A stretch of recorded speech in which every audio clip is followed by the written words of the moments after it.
27 अगस्त 2013 ये वो तारीख है जिसके बाद से पश्चिमी उत्तर प्रदेश लगातार सुर्खियों में रहा। दंगा फसाद, मारकाट, रैलियां, बयानबाजी, आरोप प्रत्यारोप का सिलसिला जो इस दिन से शुरू हुआ वो लगभग आज भी जारी है। ये वो दिन है जिस दिन पश्चिमी उत्तर प्रदेश के शहर मुजफ्फरनगर में 3 हत्याएं हुई थी और देखते ही देखते मामले ने सांप्रदायिक रंग ले लिया। इस घटना की गूंज यहाँ संसद तक सुनाई दी और इतना समय बीत जाने पर भी आज मुजफ्फरनगर पर सियासत थमने का नाम नहीं ले रही। हमारा प्रयास मुजफ्फरनगर के इस दुखद हादसे को परत दर परत हटाने का है ताकि इस पर जमी धुंध साफ हो सके। कोई भी एक घटना किसी बड़े दंगे का कारण तभी बनती है जब उस फसाद की आग के लिए पर्याप्त बारूद मौजूद हो, और मुजफ्फरनगर में भी कमोबेश यही स्थिति थी। 27 अगस्त 2013 के बाद बड़े पैमाने पर जो सांप्रदायिक दंगे हुए उसकी नींव महीनों पहले से रखी जा रही थी। कई महीनों से लड़कियों एवं महिलाओं से छेड़छाड़ की घटनाओं में लगातार बढ़ोतरी हो रही थी और इस पर पुलिस का लचर रवैया इन मनचले आशिकों को प्रोत्साहित ही कर रहा था। यहां तक कि बलात्कार के मामले में भी पुलिस सख्ती से कार्रवाई नहीं कर रही थी और पुलिस प्रशासन के इस लचर रवैये से बलात्कार की घटनाओं में तेजी से बढ़ोतरी होने लगी। फिर वो लड़के आ गए ऊपर से, पता नहीं कौन थे, वो आ गए, पुलिस वाले आ गए। उसने बोला कि नहीं, पुलिस वालों को भी धमकाया, बहुत धमकाया उन्होंने कि साले अभी मारूंगा, पकड़ के चला जाए यहाँ से।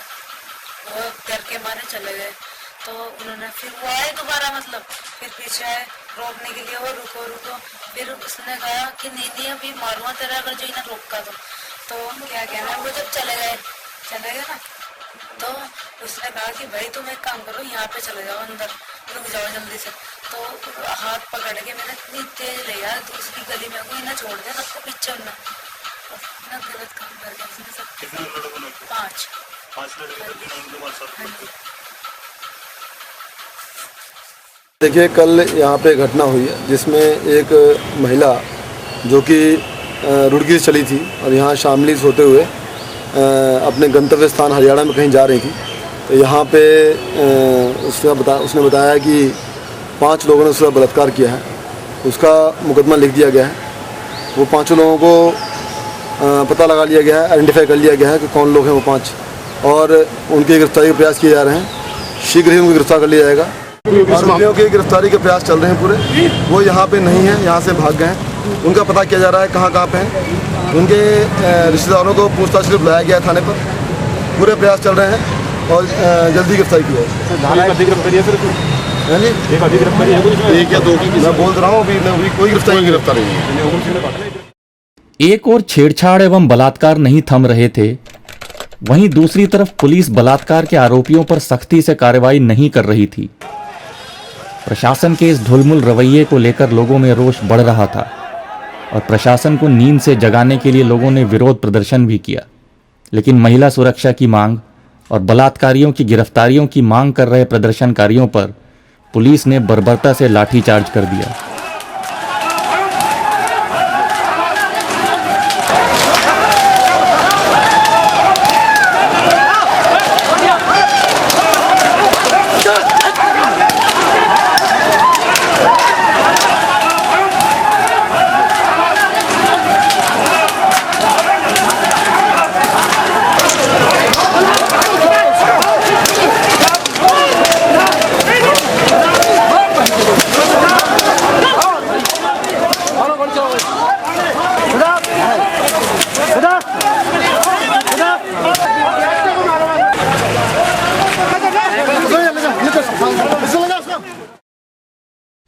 इस सब का नतीजा ये हुआ कि जो छेड़छाड़ की घटनाएं यदा कदा होती थी वह अब आम बात हो चली थी।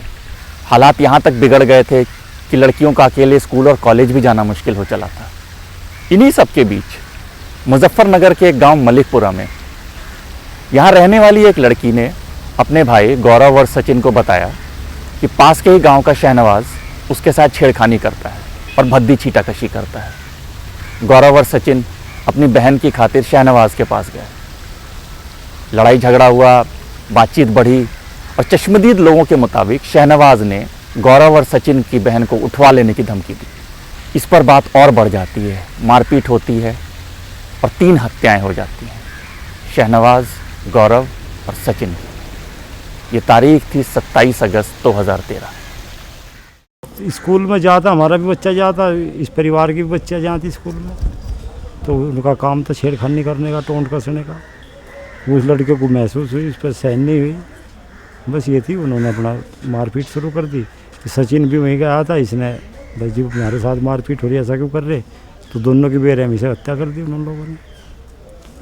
उस झंझट में एक उनका भी मारा गया, शाहनवाज, वो उन्हीं के हथियारों की चोट लगी, उसके उन्हीं के हथियारों से मरा, हमारे बच्चों को तो कोई हथियार नहीं था। शाहनवाज अपनी मोटरसाइकिल पे बाजार में खड़ा था कहाँ डॉक्टर के गया था। तू मत बोलिए कतई। शाहनवाज अपनी मोटरसाइकिल पे खड़ा था रोड पे, एक पैर लगा के किसी से बात कर रहा था। जो इतने ही में सचिन और गौरव साइकिल लेकर आए और साइकिल की टक्कर उन्होंने कसदन उसमें मारी,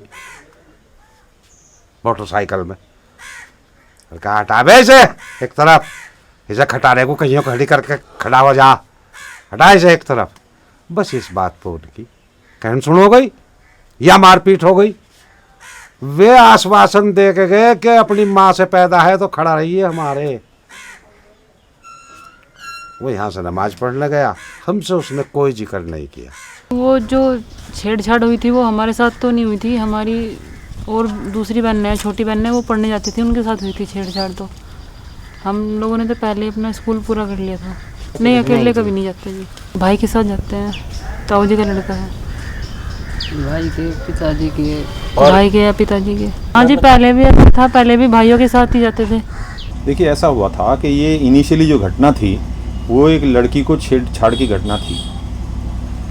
मुजफ्फरनगर में जानसठ के मुजफ्फरनगर के बीच में एक कवाल जगह पड़ती है, वहाँ से गांव पड़ा मिलता है मलकपुरा की एक लड़की स्कूल में पढ़ने जाती थी, उसको कुछ लड़के छेड़ते थे। उस लड़की ने कंप्लेंट की, घर जाकर के उसके भाई और दूसरा कोई मामा का लड़का आया और वहाँ मारपीट हुई उसके साथ। वहाँ जो छेड़खानी करता था वो लड़का मर गया। इसके बाद फिर उन दोनों को मार दिया गया, जो दो लड़के थे। इसके बाद पुलिस ने अपना काम किया।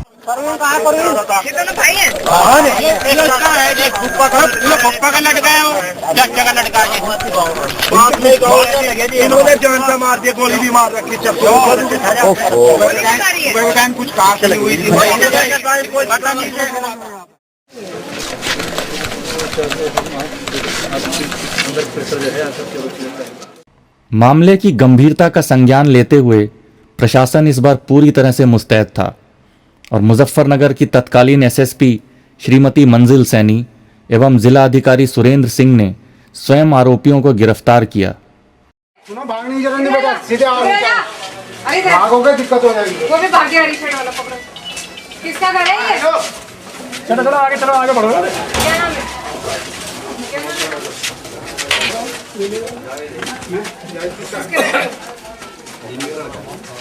इसको भी पकड़ो, आप सबको इसे भी पकड़ लो। वो जो बाहर जा रहे हैं, इसका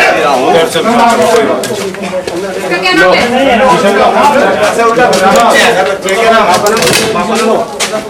आपका नाम? हाँ, ये किसी का लड़का, इसे भी बैठो। चल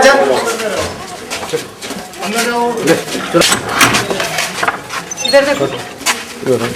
हेलो सुनो, तोड़ दो उसे। क्या नाम है तेरा? क्या नाम है?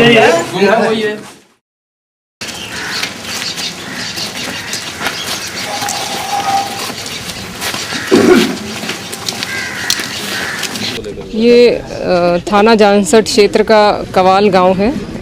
इसमें आज एक घटना हुई है जिसमें 3 लोगों का मर्डर हुआ है और इसमें दोनों जो पक्ष हैं एक दूसरे पर आरोप लगा रहे हैं और उनके दोनों तरफ के जो भी तहरीर आएगी उसके अनुसार मुकदमा लिखा जाएगा। इसमें एक तरफ से एक मृतक है और दूसरी तरफ से 2 मृतक हैं। जो अभी तक सामने आया है उसमें ये बताया जा रहा है कि कुछ दिन पहले कोई छेड़खानी की कोई घटना हुई थी। आरोपियों की गिरफ्तारी 27 अगस्त 2013 को दिन में हुई लेकिन 27 अगस्त 2013 की रात में ही एसएसपी और डीएम के तबादले के आदेश आ गए। सभी मुसलमान आरोपियों को पुलिस हिरासत से रिहा कर दिया गया। जाहिर है इससे स्थानीय हिंदुओं में बहुत गुस्सा था और फिर जैसे आग में घी डालने का काम किया मुजफ्फरनगर के कुछ स्थानीय मुस्लिम नेताओं ने। 30 अगस्त 2013 को जुमे की नमाज के बाद खालापार में मुसलमानों के नेताओं ने भड़काऊ भाषण दिए।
इसी दौरान हिंदुओं ने भी 31 अगस्त 2013 को पूरे क्षेत्र के पंचायत की घोषणा कर दी।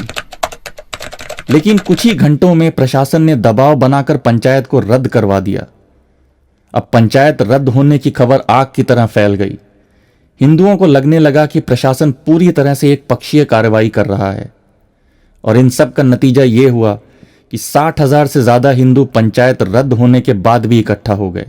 हिंदू के साथ में पिछले 1.5 साल से भेदभाव हो रहा है, उसकी कोई शिकायत पे कार्रवाई नहीं हो रही है, हर तरफ सताया जा रहा है, उत्पीड़न हो रहा है, लड़कियों के साथ में छेड़छाड़ हो रही है, बलात्कार हो रहे हैं और जो करने वाले हैं उनके खिलाफ कोई कार्रवाई नहीं हो रही।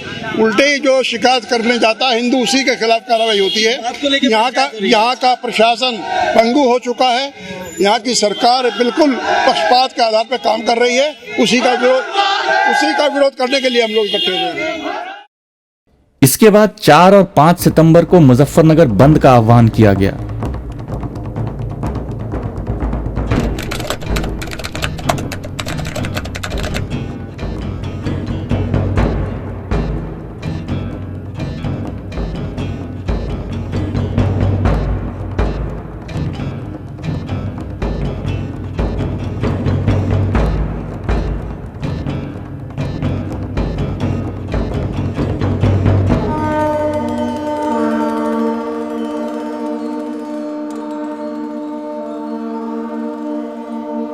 मुजफ्फरनगर प्रशासन इन घटनाक्रमों पर नजर रखे हुए था। प्रशासन को पूरी जानकारी थी कि हिंदुओं की एक महापंचायत 7 सितंबर को बुलाई गई है और इस महापंचायत में आने जाने का रास्ता जौली नहर होकर जाता है। प्रशासन ने सुरक्षा के इंतजाम भी किए थे, परंतु ये तैयारी सिर्फ कागज पर ही रह गई। संवेदनशील जगहों पर पुलिस बल तैनात नहीं किए गए और जो मुट्ठी भर सिपाही तैनात भी किए गए उन्होंने भी कानून व्यवस्था बनाने की कोई कोशिश नहीं करी।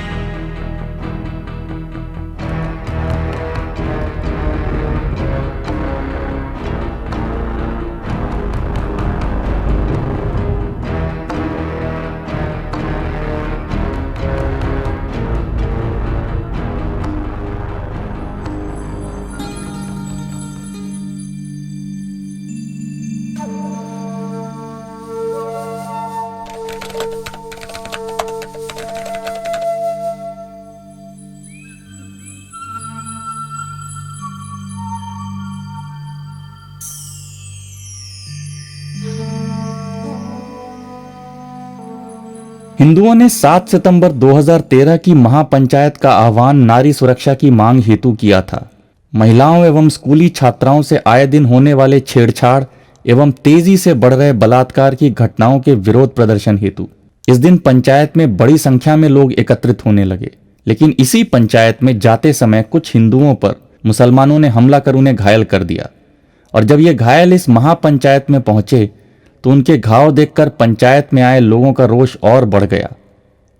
लोगों का गुस्सा अभी शांत भी नहीं हुआ था कि उसी दिन शाम को महापंचायत से घर लौटते समय हिंदुओं पर जौली नहर के पास मुसलमानों ने घात लगाकर हमला कर दिया। प्रत्यक्षदर्शियों के अनुसार 7 सितंबर 2013 की उस शाम को जौली नहर पर महापंचायत से वापस लौट रहे लोगों पर लगभग 1 घंटे तक गोलियां चली। प्रशासन को महापंचायत की पूर्व जानकारी होते हुए भी सुरक्षा के कोई इंतजाम नहीं किए गए थे। सारी तैयारी महज कागजों पर ही सिमट कर रह गई थी। बहुत बुरे हालात थे। क्या क्या आपने क्या देखा था अपनी आंखों से? आग जल लगा रखी थी ट्रैक्टर में। हाँ। पूरी लोग उठ रही। किस तरीके से पूरे मामले को उन्होंने अंजाम दिया था? किस तरह घात लगाए बैठे थे? घात लगाए बैठे थे तो पहले ही थे। कितने लोग होंगे? कल हम 2.5-3 हजार 3-4 गाँव। कितने ट्रैक्टर फूंके? क्या कहाँ डाल दिए ट्रैक्टर यहीं पे खड़े थे जब तो थाने ले गए। कुछ नहर में गिरे, कुछ आदमी भी गिरे नहर में। कितने लोग मर गए होंगे? भाई ये अंदाजा नहीं कर सकते। क्या अनुमान होगा कितने लोगों नहर में फेंका गया होगा? ये तो उसी बात हो सके जो घर के उनके पता लेना। 7 सितंबर को जब पंचायत हुई तो वहाँ से लोग वापस आ रहे थे। तो जैसा ही हम जोड़ी के पुल के पास पहुँचे वहाँ लोग राइफल, बंदूक, कट्टे, तमंचे लेकर हम पर सीधी फायर झोंक दी। पुलिस ना, प्रशासन ना हमारी कोई मदद नहीं करी। कोई उन पर सीधी गोली नहीं चलाई। पीएससी वहाँ मौजूद होते हो। ये जोड़ी गांव पर हुई थी। इसमें जोड़ी गांव में खेड़ी फिरोजाबाद के लोग थे, तेवड़ा के लोग थे, क्या नाम जोड़ी के लोग थे। सारे सुन्नी समुदाय से थे। हम सुन्नी मुसलमान थे। हमने उसी दिन अखबार में अगले दिन निकाल दिया था सिया समुदाय से कोई लोग इसमें नहीं है। उसके बाद भी पुलिस ने उनके नाम ट्रांसफर करके उसमें 4 सिया फांस दिए। हाँ, जो कि जिसका हम विरोध कर रहे हैं। हमने एफिडेविट भी लगाए कोर्ट में। जौली नहर का हमला इस पूरे घटनाक्रम का टर्निंग पॉइंट था, या यूं कहें कि इस घटना ने पूरे मुजफ्फरनगर क्षेत्र के हिंदुओं को झकझोर दिया और एक आपराधिक घटना जो त्वरित कार्रवाई कर रोकी जा सकती थी सांप्रदायिक हिंसा में बदल गई।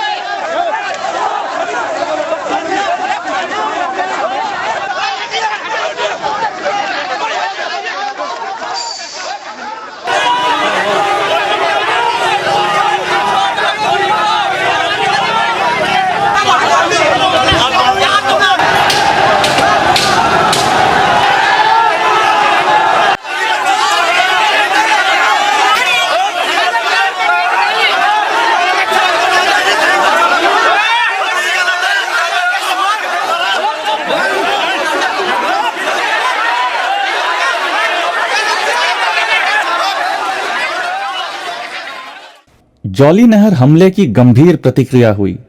8 और 9 सितंबर को एक के बाद एक गांव सांप्रदायिक दंगे की चपेट में आते गए और पूरा मुजफ्फरनगर जिला दंगों की आग में धधकने लगा। सन 2013 में लगभग 533 सांप्रदायिक घटनाएं सामने आई थीं और फिर मुजफ्फरनगर एक राष्ट्रीय मुद्दा बन गया।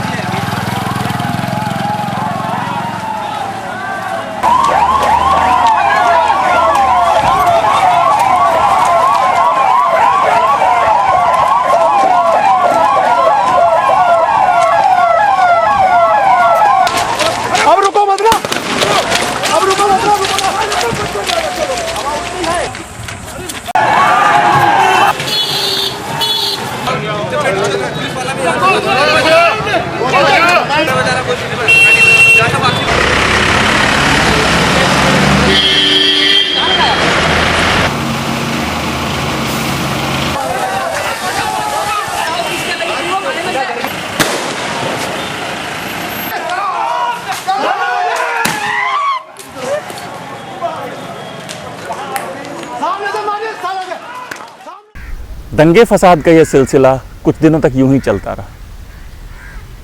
प्रशासन की चौकसी और प्रयासों के बाद हालात तेजी से काबू में आ गए, लेकिन फिर शुरू हुआ सांप्रदायिक तुष्टीकरण की राजनीति का दौर।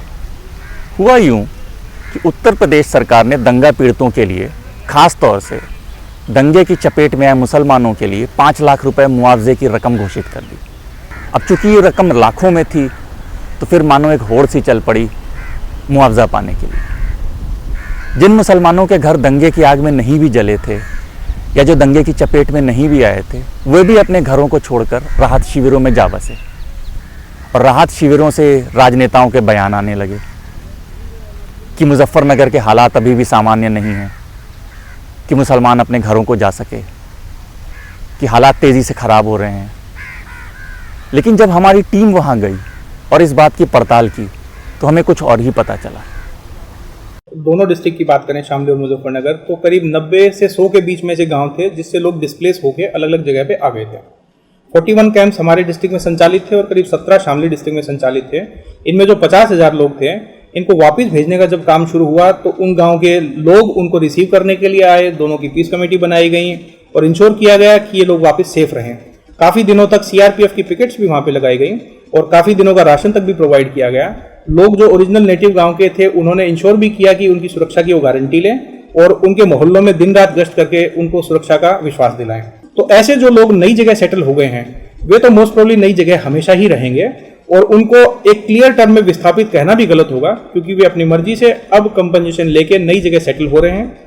ये सच है कि मुजफ्फरनगर में सांप्रदायिक दंगे में कई मुसलमान बेघर हुए, लेकिन हमारी टीम को बहुत सारे ऐसे भी घर मिले जहां दंगे का कोई प्रभाव नहीं था, लेकिन फिर भी मुआवजे की 5 लाख की रकम के लालच में कई मुसलमान जो दंगा पीड़ित नहीं थे, अपने घरों को छोड़कर राहत शिविर में जा बसे थे। कईयों ने तो फर्जी मुकदमे भी दर्ज करा दिए। जिनका वास्तव में किसी प्रकार का कोई नुकसान नहीं भी हुआ था, या किसी का एक मकान में 4 परिवार रहते थे, तो उन्होंने चारों ने अलग अलग जो है इस प्रकार का मुआवजा प्राप्त कर लिया था। ये जैसे आपने इंडस्ट्री शब्द का इस्तेमाल किया, या आप इसको ये भी कह सकते हैं, जब सरकार की एक कंपनसेशन की लूट मची हुई थी तो उसका मुस्लिम वर्ग के एक बहुत बड़े तबके ने लाभ भी उठाया कि एक एक मकान पर एक एक इंसिडेंट की कई नाम से जो है फर्जी तरीके से कंपनसेशन प्राप्त किया। और वही कारण है कि उन लोगों ने कंपनसेशन प्राप्त कर लिया, फर्जी लोगों की नामजदगी कराई, कि आज भी वो लोग किसी प्रकार का कोई वहाँ समस्या ना होते हुए भी अपने गांव में, अपने क्षेत्र में वापस नहीं जा रहे हैं, क्योंकि उन लोगों ने फर्जी लोगों को आरोपित किया, गलत तरीके से जो है कंपनसेशन लिए, और उसका जो है परिणाम आज भी जो है मुजफ्फरनगर और शामली और उसके आसपास के क्षेत्र भुगत रहे हैं।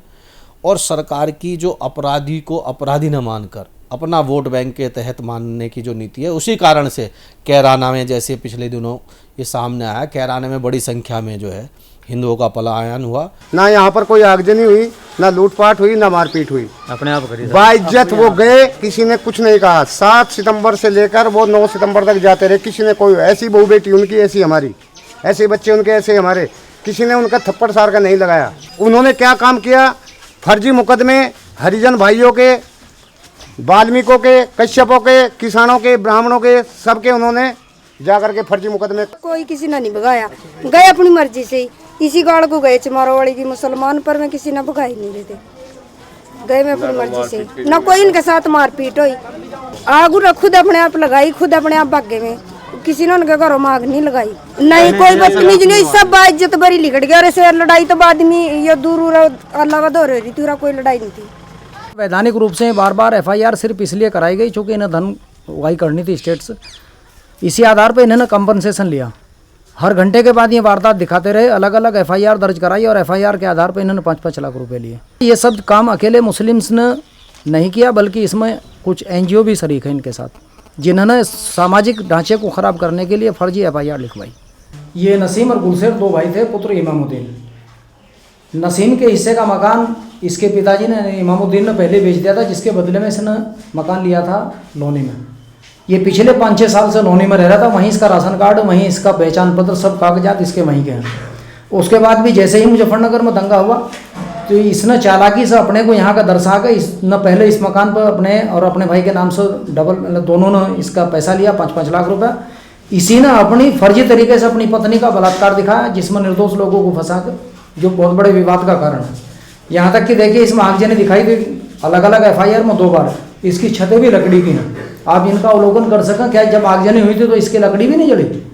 इसलिए इससे मतलब स्पष्ट है कि ये लोनी में ही रहता था, उसके बाद भी इसने ये सब दर्शाया। यहाँ सैकड़ों मकान ऐसे हैं जिनमें आगजनी और लूट, यहाँ तक कि BPL कार्ड धारक भी लूट का सामान बता रहे कि मेरा 5 तोले सोना, 10 तोले सोना या इस तरह का सामान, लाखों रुपए का सामान चला गया।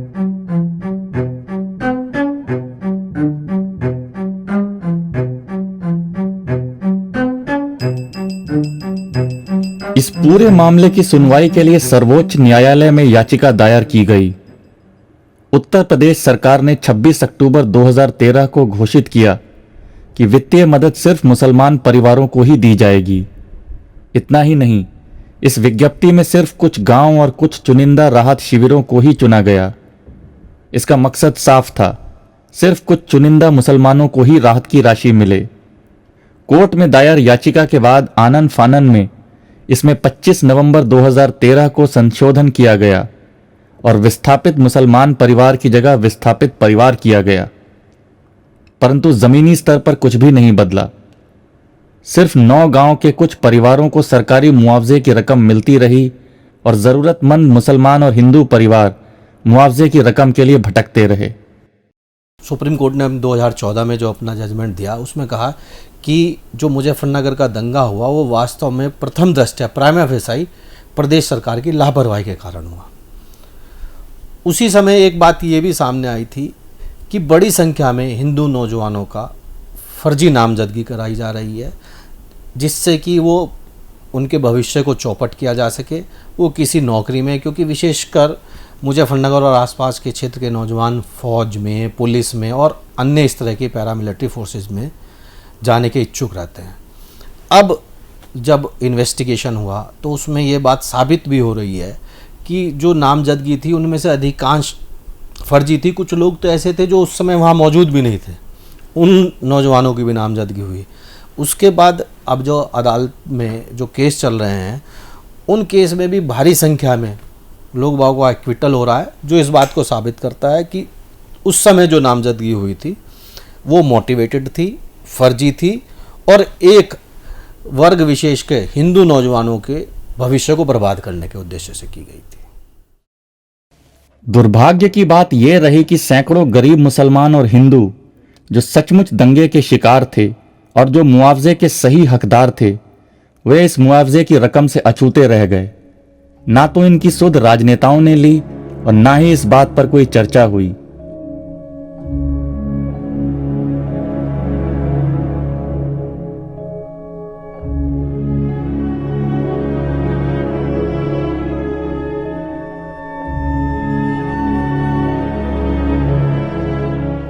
बात यहीं खत्म नहीं हुई। दंगा पीड़ितों के लिए कई रिलीफ कैंप्स सरकारी और वन विभाग की जमीन पर लग गए और इन रिलीफ कैंप्स में ऐसे कई मुसलमान परिवार मिले जो दंगों की आग से अछूते थे, लेकिन वो रिलीफ कैंप्स में सिर्फ इसलिए काबिज थे कि इन सरकारी और वन विभाग की जमीन पर स्थायी कब्जा जमा सकें।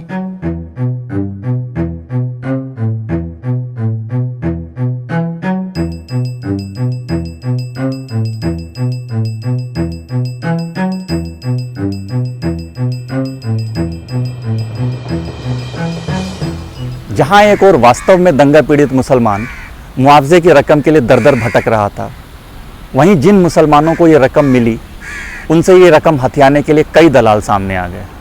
इन दलालों ने पुनर्वास के नाम पर, ज़मीन खरीद फरोख्त के नाम पर या किसी और बहाने से ये रकम हथिया ली। दूसरी ओर जिन हिंदुओं के ट्रैक्टर और ट्रॉली जौली नहर हादसे में क्षतिग्रस्त हो गए थे, उन्हें कोई मुआवजा नहीं मिला। गवर्नमेंट की ऐसी पॉलिसी आ गई कि जो विस्थापित है उनको ये अलग से ये मदद मिलेगी, उनको ये मदद मिलेगी, फिर वे लोग लालच में चले गए। उन लोगों को जो पैसा मिला था उन लोगों को वो उसके लिए तो किसी ने प्लाट, किसी ने महंगे प्लाट, किसी ने इस तरह का कर दिया कि जो रेट 600 रुपये गज मुस्लिम आबादियों में जो शिविर के आसपास था वो 4,000 रुपये का रेट कर दिया। जो पैसा मिला है वे लोग सब उनका पैसा ले लिया। जो शिविर संचालक थे, जो उसमें एजेंट बन गए कुछ, तो एजेंट बन गए, जमीनी खरीद फरोख्त के एजेंट बन गए। उन लोगों का जो पैसा शासन से मिला है उन लोगों ने ले लिया। उन लोगों के पास में कुछ है नहीं। सरकार की तरफ से तो कोई मिला ही नहीं। वो तो सुप्रीम कोर्ट के आदेश के बाद, पिटीशन दायर करने के बाद, सुप्रीम कोर्ट के आदेश में 21 नवंबर को उनका आदेश आता अखबार में सुप्रीम कोर्ट का।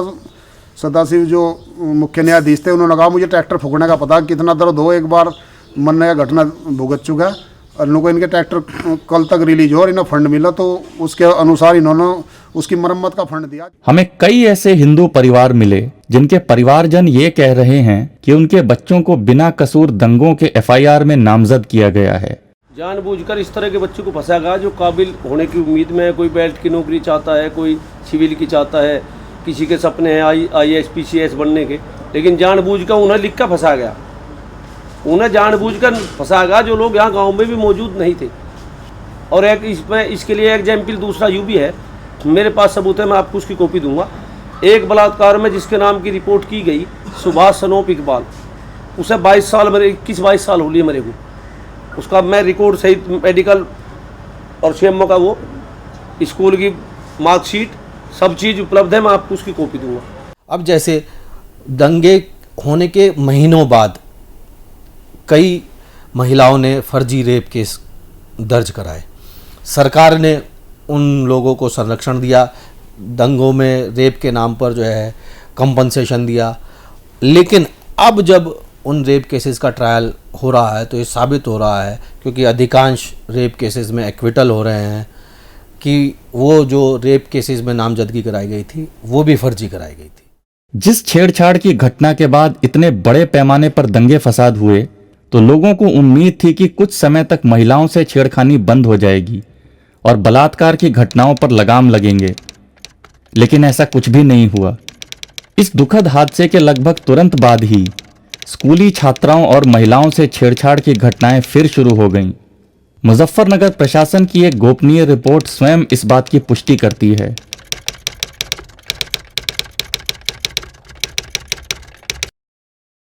ये महज चुनिंदा घटनाएं हैं जो कि प्रशासनिक दस्तावेजों में दर्ज हैं। इनके अलावा प्रत्येक दिन स्कूली छात्राओं और महिलाओं से छेड़छाड़ और अभद्र छीटाकशी की अनगिनत घटनाएं होती हैं, जिनकी शायद रिपोर्ट भी दर्ज नहीं होती। मुजफ्फरनगर प्रशासन की एक गोपनीय रिपोर्ट में साफ कहा गया है, हिंदू छात्राओं एवं महिलाओं से कहीं भी छेड़छाड़ हो सकती है। मुजफ्फरनगर के दंगों से एक बात साफ तौर पर समझ में आती है कि हम नारी सुरक्षा पर चाहे जितनी मर्जी बड़ी बड़ी बातें कर लें, लेकिन अभी हमें मीलों सफ़र तय करना है।